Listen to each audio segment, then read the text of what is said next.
Japan has passed through various stages of development. Reflecting this, urban areas have undergone many changes. Before the Second World War, Japan had two metropolises, Tokyo in the east, Osaka in the west. Next in the pyramid were various medium-sized cities and then small cities. It was a hierarchical structure. For local governance, this pattern of urbanism was ideal. The large, medium, and small cities each filled a particular role in the hierarchy, and this created an effective urban governance system. Hospitals are a good example. Metropolises have large hospitals that offer advanced medical care. Meanwhile, mid-sized cities have hospitals providing mid-level medical care, and hospitals and clinics in minor cities offer routine, basic treatment. This is because large hospitals must invest in substantial facilities that can only be justified by a large number of patients. It's not practical for such facilities to be located in every city. Say, a person in a small city visits a local hospital.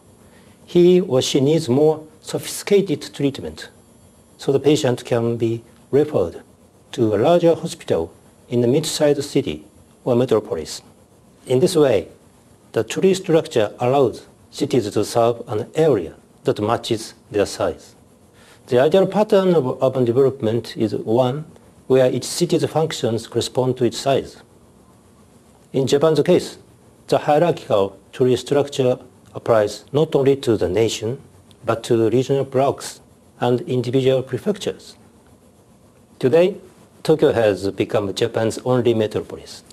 There are a dozen or so mid-sized cities beneath it, and many small cities beneath them. This pattern of a single dominant megacity is typical of developing countries.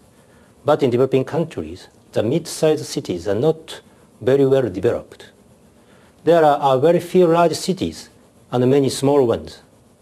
To foster effective local governance in developing countries, it is vital to promote the development of mid-sized cities under the megacities umbrella.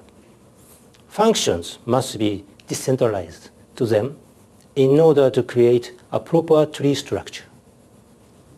Japan once had a balanced, nationwide, three-tier structure of large, medium, and small cities. But during the period of fast economic growth after the Second World War, unipolar concentration in Tokyo became the pattern. Before that, Osaka maintained the balance between eastern and western Japan. But then, it dropped to a mid-sized city, while Tokyo became a megacity. The efficiencies of the old structure have faded. This has been blamed on the concentration of government functions in Tokyo during the war years. But in fact, the same pattern is also clear in other countries with a tendency toward centralization. Two examples are France and Britain.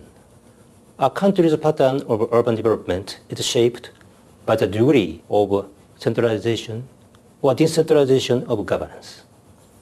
This deeply influences whether power is concentrated in cities or distributed to outlying regions.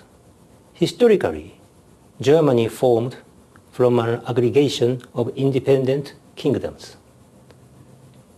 Extreme centralization in one area did not occur, but many developing countries have an essentially centralized power structure.